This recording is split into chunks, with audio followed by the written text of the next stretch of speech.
on 10 November, the remote monitoring equipment at Coast Guard Station Sault Ste. Marie indicated that the light and radio beacon at Whitefish Point were inoperative. Several attempts were made to restore the Whitefish Point navigational aids using the remote controls on the monitoring equipment. These attempts were unsuccessful. A repairman was sent to Whitefish Point.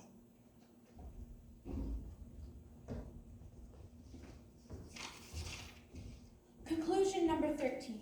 It is concluded that the outages of Whitefish Point light and radio beacon did not contribute to the casualty.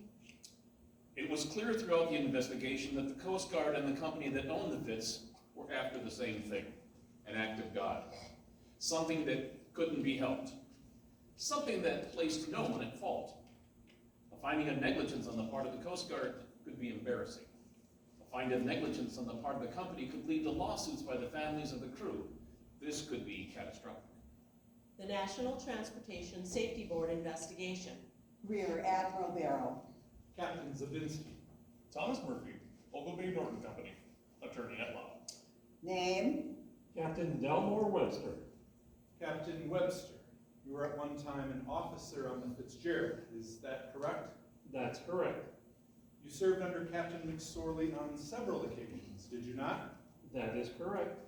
Captain Webster, would you tell the board how often lifeboat drills were held on the Fitzgerald? We had boat drills once a week. It was noted in the log.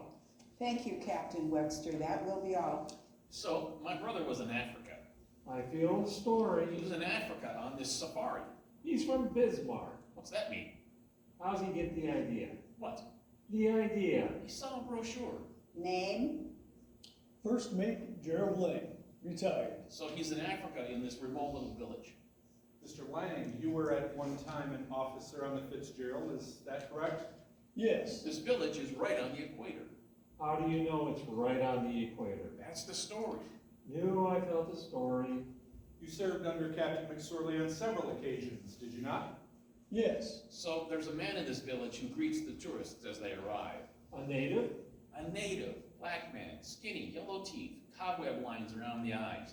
The tourist asks how near they are to the equator. There's not a sign. No. Mr. Lang, would you tell the board how often lifeboat drills were held on the Fitzgerald? We had weekly drills, and these drills were so noted in the pilot house log. Thank you, Mr. Lang. That will be all. The man answers the tourist by drawing a line in the dirt with his foot. He looks at them, he points to the line. The equator. I don't believe it. Neither did they. Name. Thomas E. Garcia. The man points to two wooden posts, one a few yards to his left, one a few yards to his right.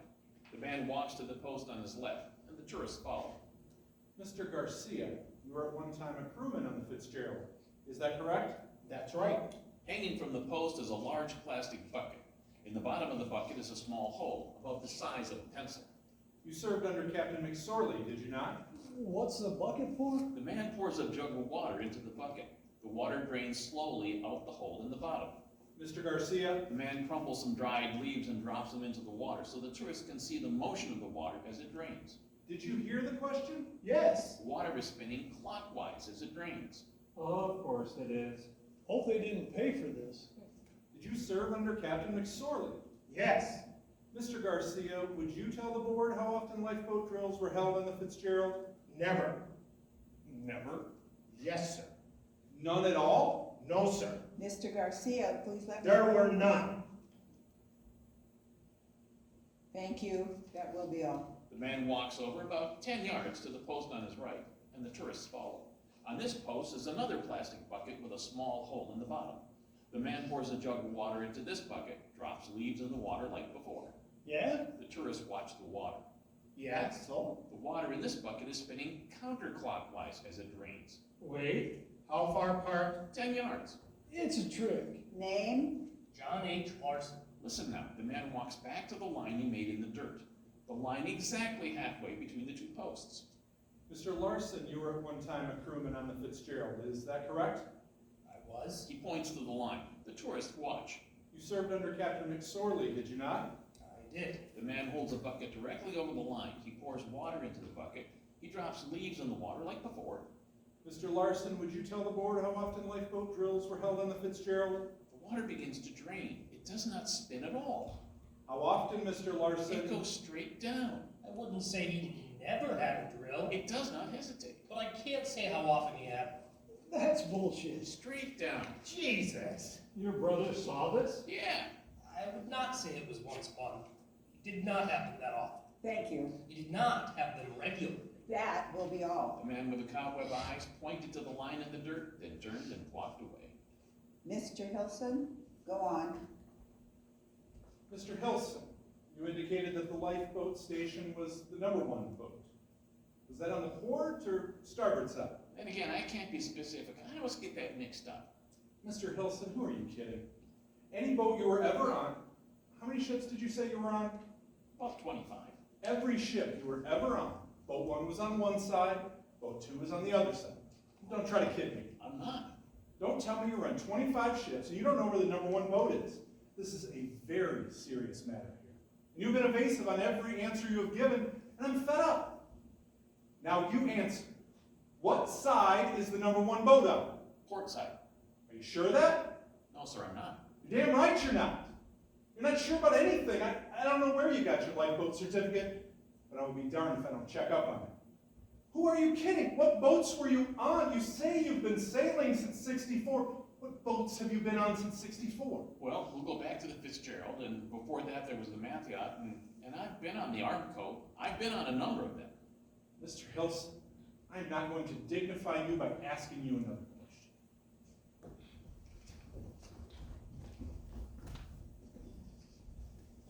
As closely as I can tell, when you first started testifying, you said that you can't recall any boat drills being held on the Fitzgerald. Is that correct? That's correct. I have testimony here taken just yesterday from 2 people. In the testimony, it was stated by one person, we had boat drills once a week. It was noted in the log in describing the boat drills. Another witness, we had weekly drills, and these drills were so noted in the pilot house log. Both stated that in testimony under oath. You testified here that you had no boat drills on the Fitzgerald. None that I can recall. You persist in that? Yes, ma'am. Now, I am just as concerned about this as you are. I want to say for the record that the entire testimony as it has come in today is just as much a surprise to the company as it is to the board. We are just as concerned at getting to the bottom of it as the board is. Now, Mr. Hilson, do you say on oath that you never had a boat drill during the period you were on board the Fitzgerald with Captain McSorley? Are you telling these people that? As I said before, I can't recall. I can't say that there never was one held, but as far as I can recall, there were none. But you are saying then that they were not held on a regular basis. Is that what you're saying? Yes, that's true. And you're saying that under oath? I am saying that. Do you have anything further to add to your testimony? Well, I apologize for any shortcoming I may have shown here, but I've tried to be helpful. I think the point, Mr. Hilson, is that you have qualified everything you have said before this board by you can't remember or you can't recall. Just about everything you have said. So, the former officers said drills were held, and the former crewmen say they were not. When the casualty report was released, it read, lifeboat drills were held on the Fitzgerald during the 1975 season, but were not held on a regular basis as required by regulation. The present requirement for posting a placard containing the life raft launching instructions is not considered sufficient to train crew members in the proper use of this primary life-saving equipment. It went straight down. When asked about the use of lifeboats and life rafts, a former captain said, if I was going down, I'd crawl in my bunk and pull the covers over my head.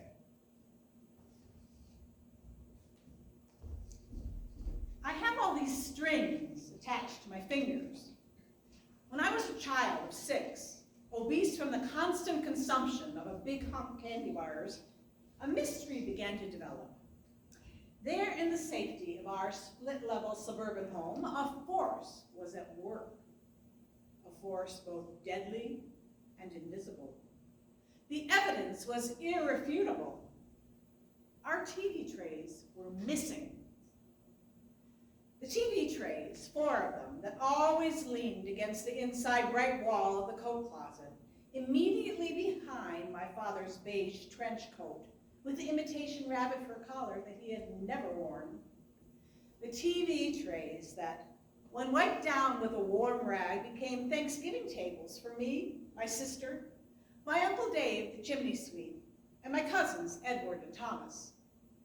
The TV trays that, when strategically placed and covered with a large blanket, became a fort inside which pacts were made that affected our lives greatly, until the rain stopped.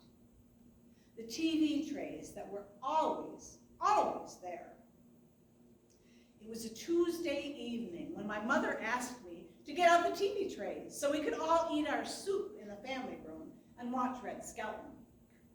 I turned the knob. The closet had not been disturbed. The jigsaw puzzles and winter scarves on the single shelf. The coats, like hopes, hung from the metal bar. My secret stash of big hung barbs in the vest pocket of my father's trench coat. I reached behind the coat for the familiar cool metal feel of the white trays with their waves of grain pattern. Missing. Gone! My father turned off Red Skelton for the first time I could remember. The house, yard, and garage were searched. Neighbors and friends were called. We had not lent them out. We had not sold them at our garage sale. My sister remembered seeing them in the closet only the day before, which was of little help other than explaining the occasional disappearance of my big hung bars. My father sat us on the floor, looked in our eyes, and said the only words of his that I have never forgotten. Things just don't disappear. Something takes them. To this day, I tie a string around everything I value. I have all these strings attached to my fingers.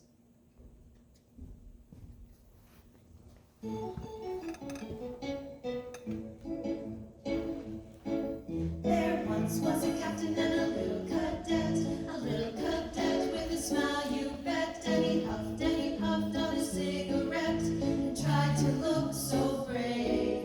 He mustered up a sidelong glance, muttered to the captain, "Do we have a chance?" While all around the waves did dance like the walls of a towering grave. The captain said with a wistful smile, a little bit wistful, but it still was a smile, "Just hang on in a little while, the whole darn thing's gonna all be over."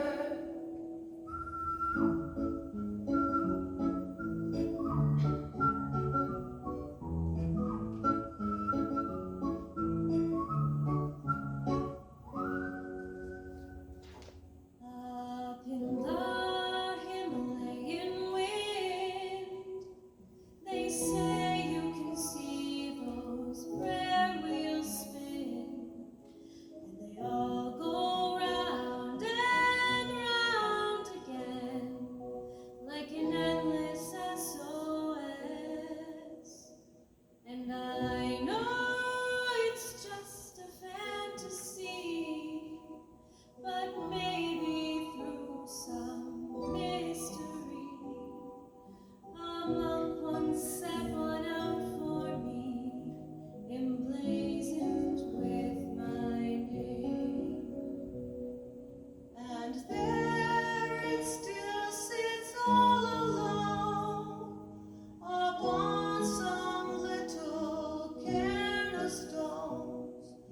Would someone please pick up the phone that's on the other end?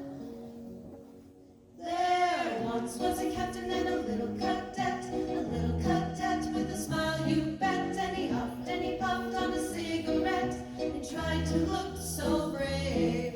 There once was a captain and a little cadet with a smile, you bet. And he huffed and he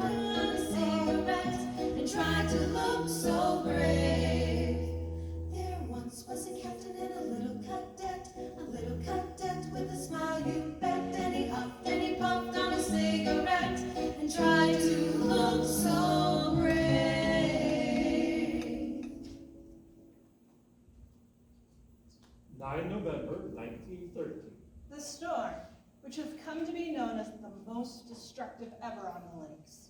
On Superior, 2 ships and 57 men lost. The Harmonic and the Cornell. On Huron, every one of the 18 ships on the lake was wrecked.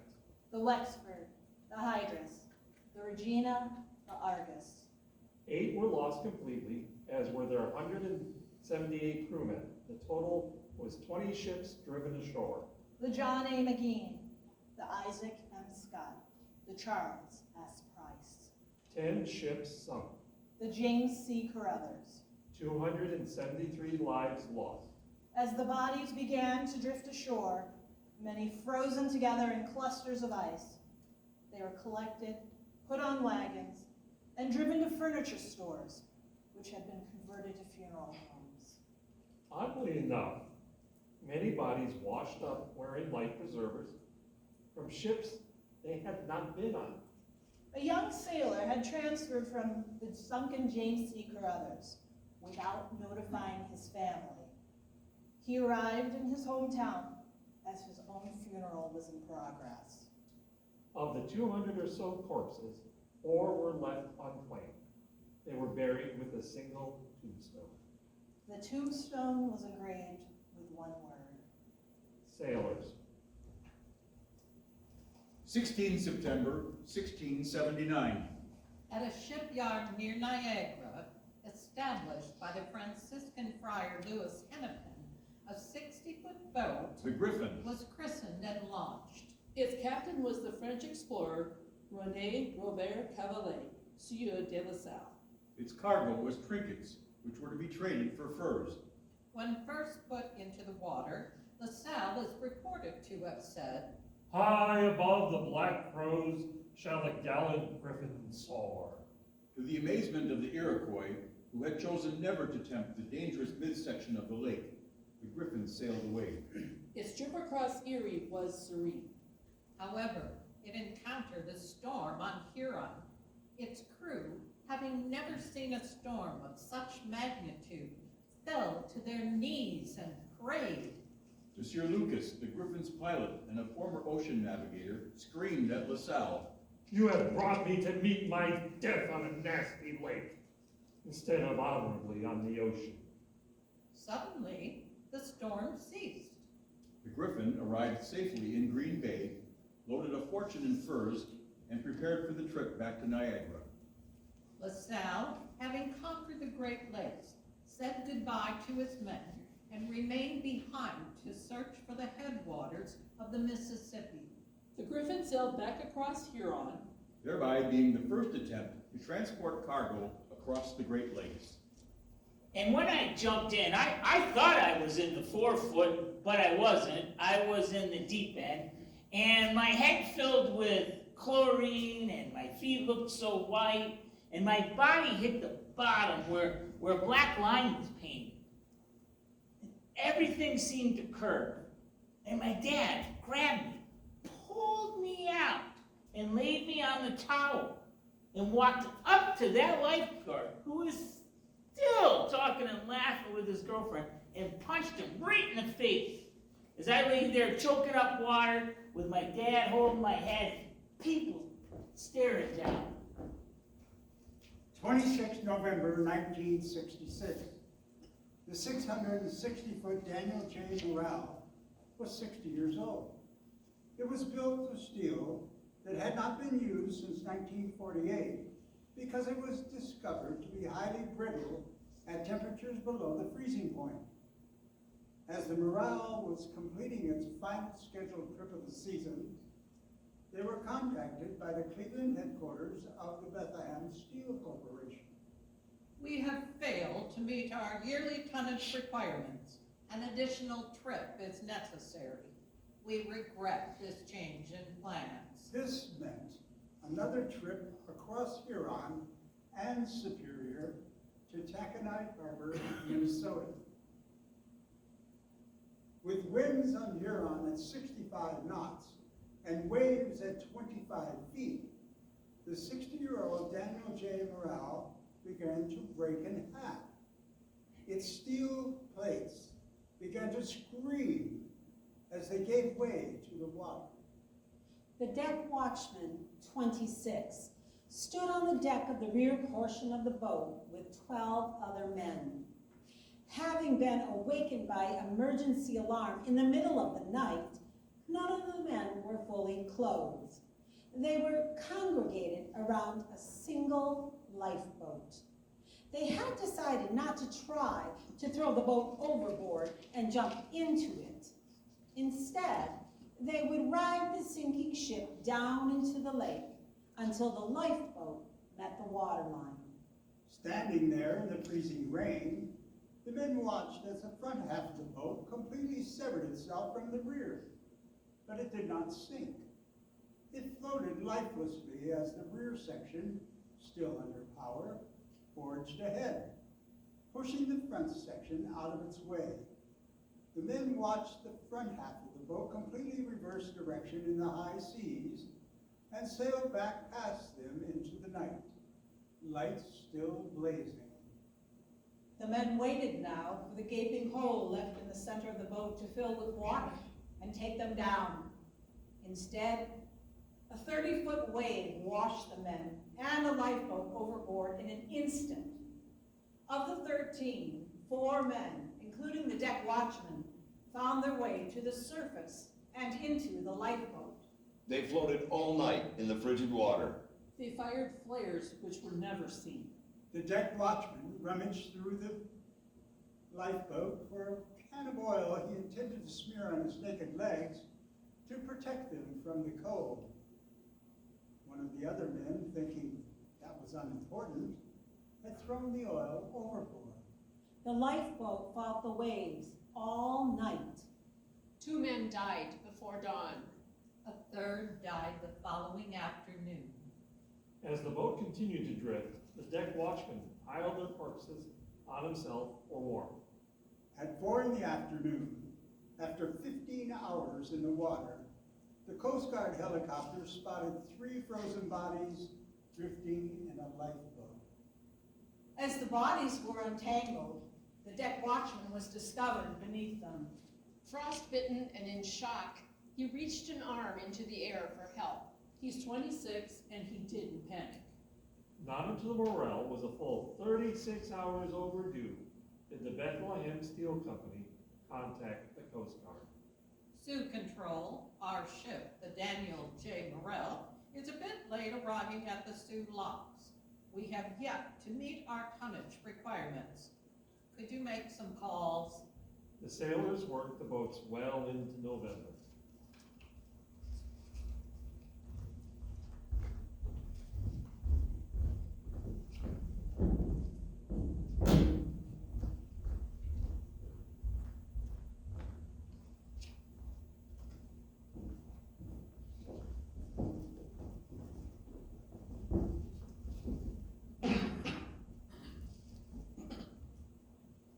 I was hanging a picture in the living room when the phone rang. My sister had seen a news flash on TV. A ship was missing on Superior. She said it was my husband's ship. Years ago, when we were first married, he was shingling the roof and he fell. "I'm fine," he said. "It's a bump." I hated him when he was stubborn. He was stubborn a lot. He couldn't abide being cared for. "I'm fine, it's a bump. Let me lay down." Somehow I drug him to the hospital. All the way in the car, I had to listen to his tough stories about falling from this and being hit by that, and hell, it's just a bump. It was a concussion. They told me to give him some pills. And they told me to keep him awake. No sleep, they said. "Right," I said. "Teach a mule to tap dance. No problem." I called the TV station and they confirmed the report. The local radio station confirmed it too. They said they'd announce any further developments. I looked at the nail that I'd driven into the wall. A missing ship was not uncommon. Often in bad weather, a ship would alter its course and wait out a storm near Isle Royale or some other protected spot. Or there'd be a radar malfunction a radio gone haywire, and a ship's position would be unknown for a few hours. Eventually, the ship would contact the Coast Guard, reestablish its course, and the announcement would be withdrawn. I stood listening to my radio. There hadn't been a loss on Superior in 22 years. I guess we got complacent, or worse, brave. I looked at the nail I'd driven. I picked up the picture. I hung the picture on the wall. I stepped back from the wall. A Bob Dylan song. The picture is not straight. I step forward, straighten it, step back. It's not straight.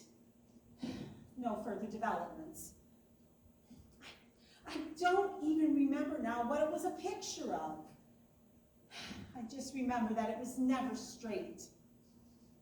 An hour went by. I kept tilting it slightly to the left, slightly to the right, stepping back, stepping forward. Another hour.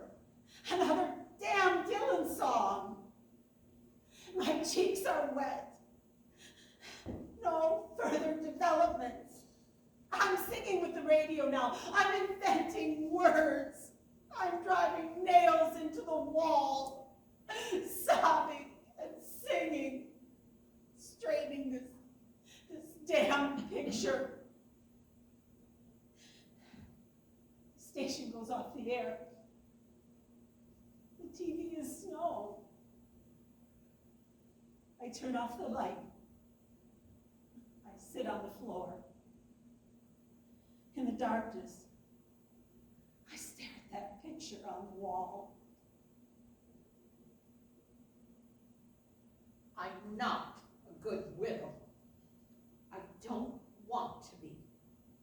I'm not going to walk around this town being noble and strong. A company lets a ship sail in the most dangerous month on the lakes, knowing it needs repairs.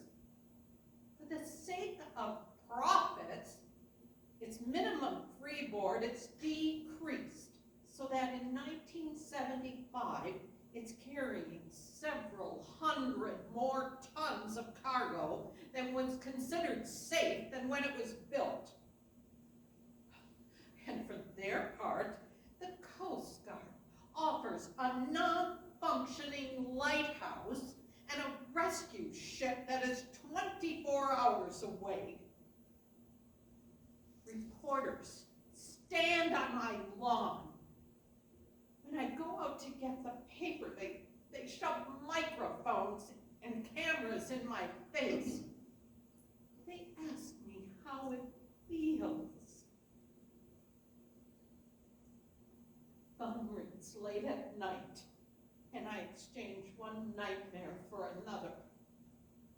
A man with a soft voice. Your husband owed me $1,000 that he never paid back. You don't want me to spread rumors about him and give him a bad name. A woman's voice. Your husband was sleeping with a woman in Detroit. Give me $3,000 or I'll tell your kids. Blackmail and blind rage. I can't be graceful about that. I can't watch another flower thrown on the water. My heart went down with that ship. So I held his head in my lap and kept him awake. He grumbled and bitched. I told him all the things about my life that I would change. For my benefit, he tried to complain about working on the lakes. I didn't buy it. Sometimes I thought the only way to keep that man at home was to throw water on the house and shake it. I told him all the things I do when he's gone, my little rituals. Sometimes his eyes would start to close. so I'd start to lie. He'd stay awake to keep me honest. He told me his favorite part of the year was Halloween to Thanksgiving. I held his head for hours.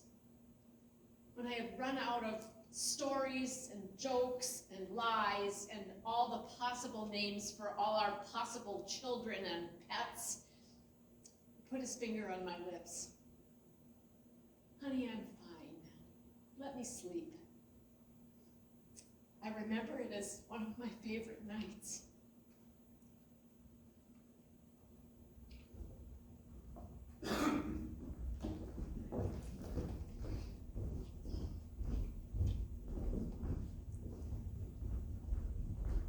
It's like falling asleep.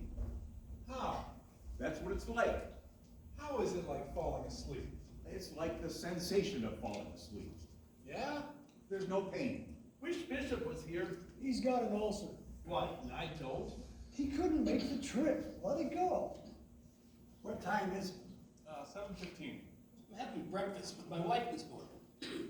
Eggs, cornflakes, English muffin with peanut butter, nothing special, just breakfast. Anyone see the cadet? No. I got a pack of matches from the Chinese lantern in my shirt pocket.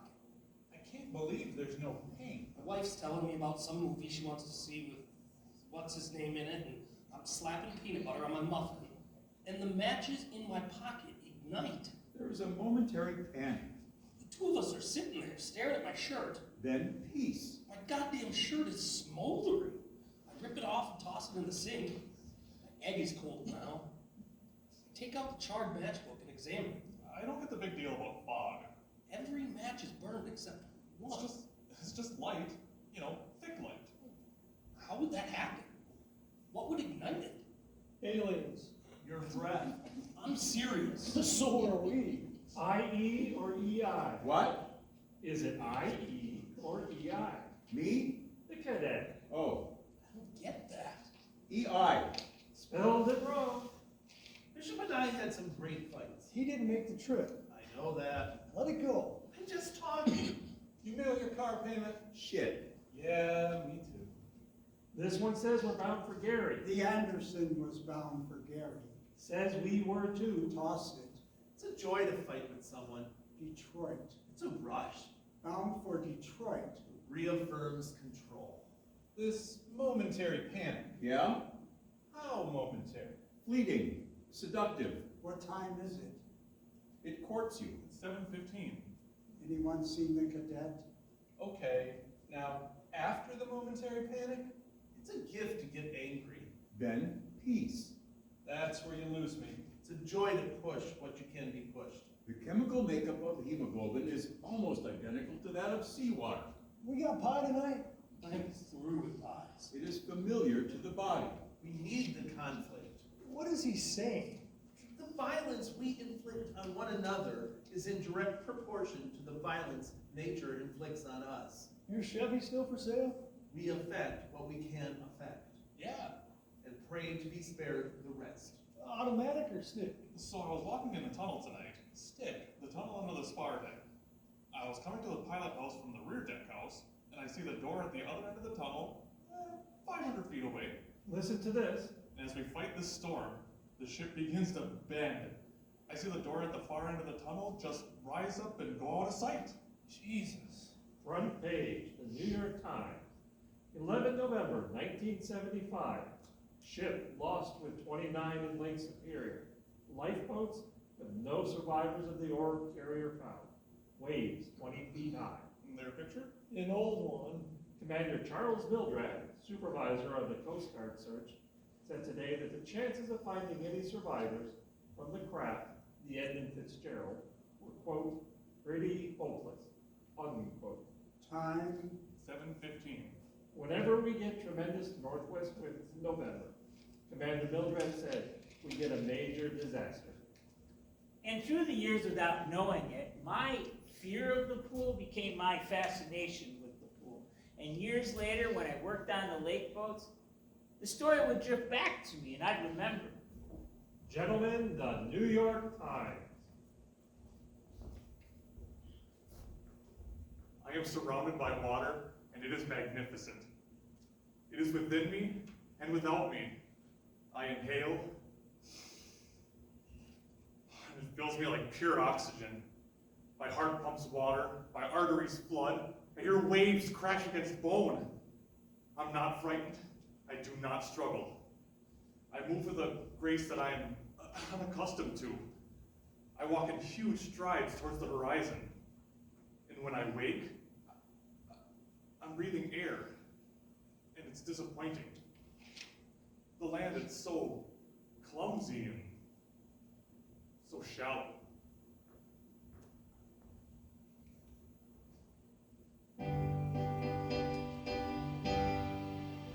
All of your Jackies, all your jolly young laddies, all of your summer and winter daddies free, all of your dairy and your dashing young skippers, widows of the water, where can they be?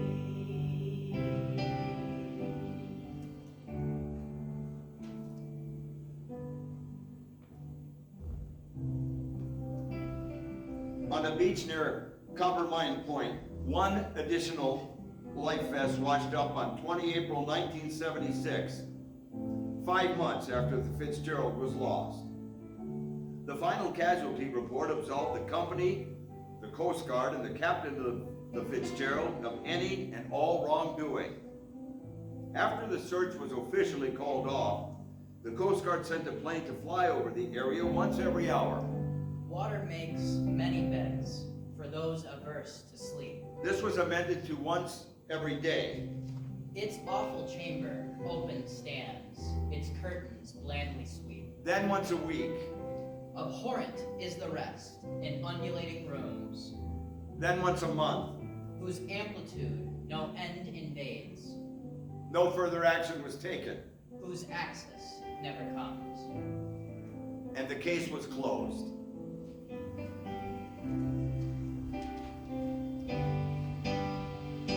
All of your sailing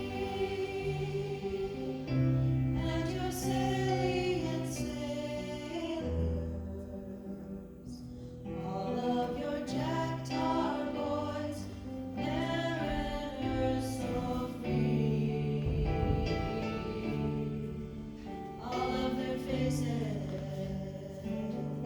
with their bucky cheeks so rosy, widows of the water, where can they be? Where can they be?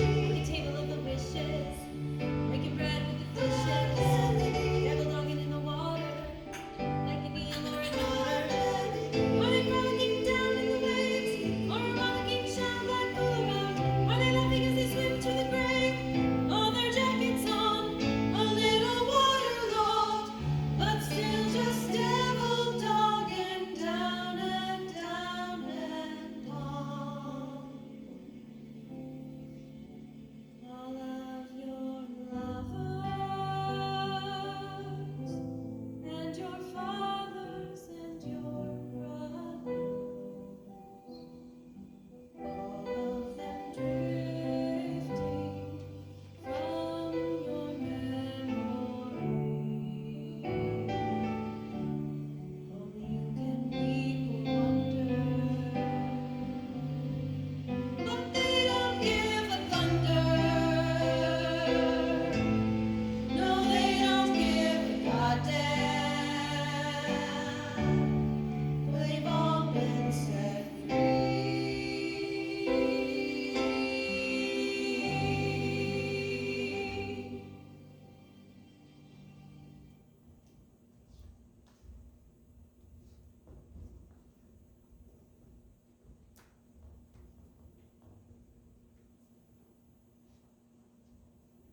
Ernest M. McSorley, Captain.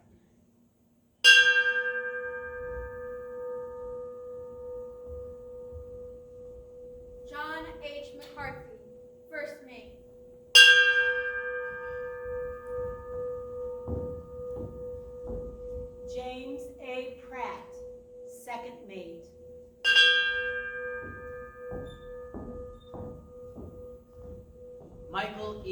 Armagast, 3rd mate.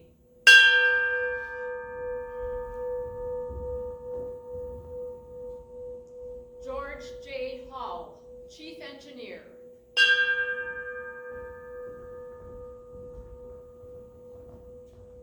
Edward F. Binden, First Assistant Engineer.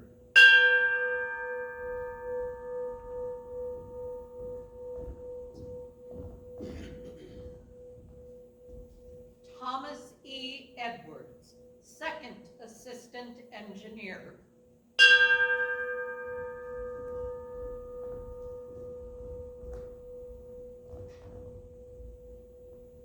Russell G. Haskell, 2nd Assistant Engineer.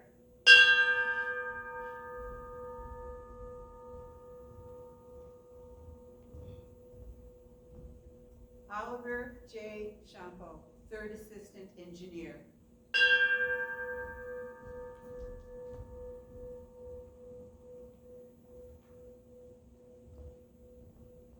Frederick J. Beecher, Porter.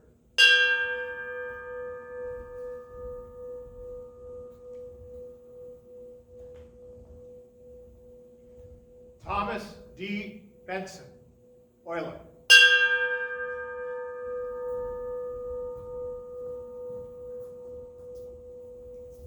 Thomas D. Borgson, able-bodied maintenance man.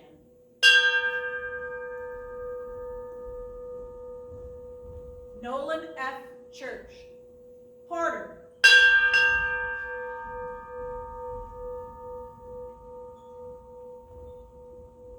Ransom E. Cundy, Watchman.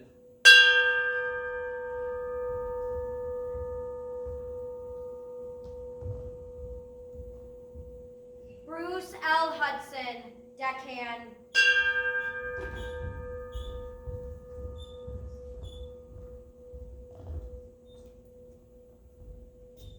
Alan G. County, 2nd cook.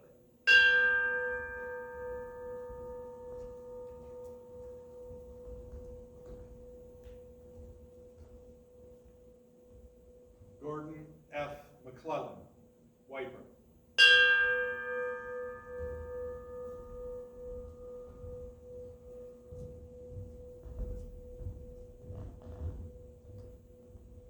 Joseph W. Mazes, Special Maintenance Man.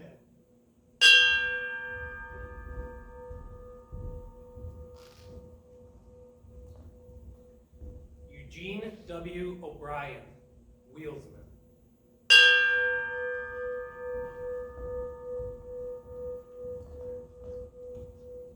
Carl A. Peckle, Watchman.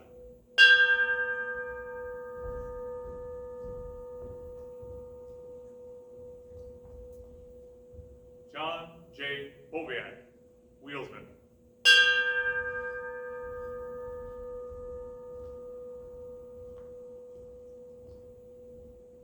Robert C. Rafferty, temporary 1st cook.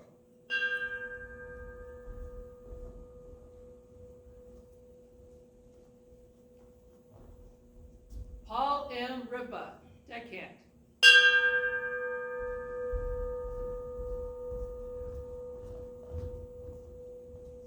John D. Simmons, wheelsman.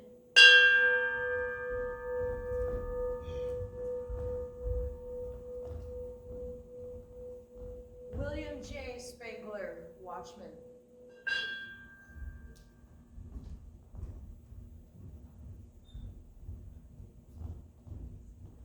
Mark A. Thomas, deckhand.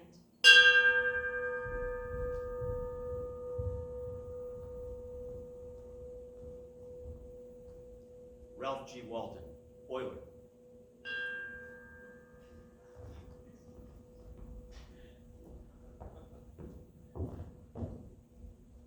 David E. Weiss, cadet.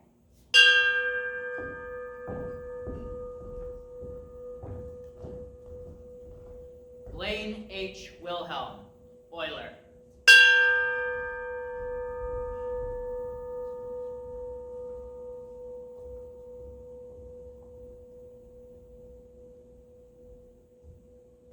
And for all the maritime sailors who never made it home,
Later that night when the ship's bell rang, could it be the north wind they'd been feeling?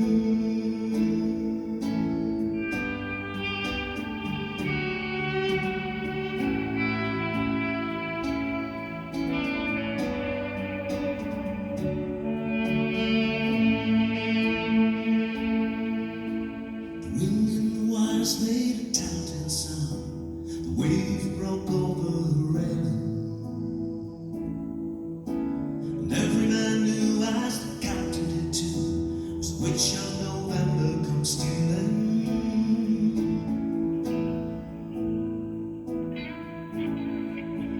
The dawn came late and the breakfast had to wait. The gales of November came slashing. The afternoon came, it was freezing rain, the face of a hurricane west wind.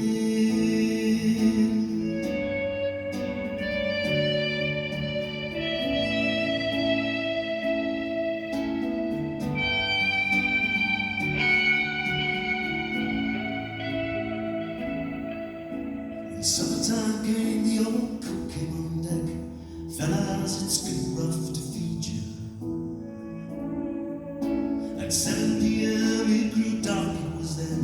He said, fellas, it's been good to know ya.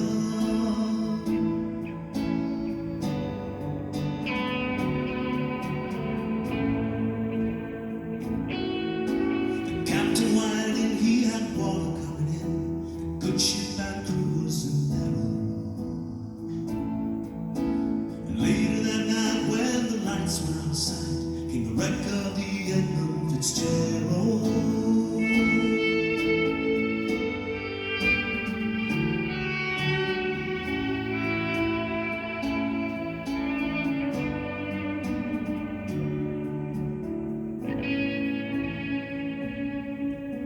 Does anyone know where the love of God goes?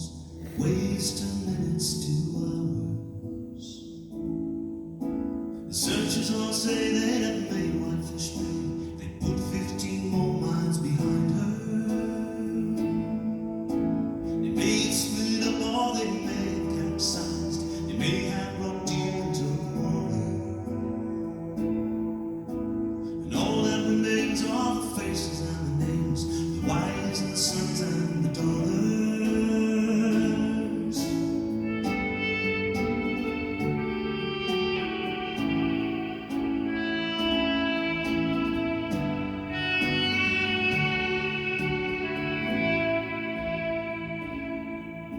Lake Huron rolls and Superior sings. The rooms of her ice were a mansion. Michigan seems like a young man's dreams. The islands are maze are for sportsmen. Farther below Lake Ontario takes in what Lake Erie will send her. And the iron boats go as the mariners all know. The gales of November remember.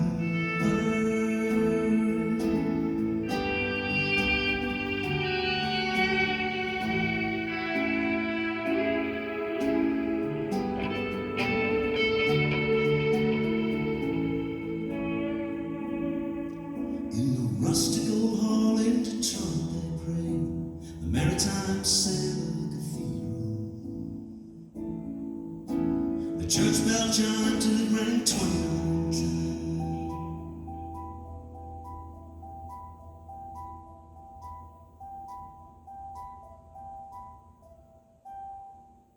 For each man on the Edmund Fitzgerald. The legend lives on from the children down the big lake they call Kitchigami. Superior, they say, never gives up her dead when the gales of November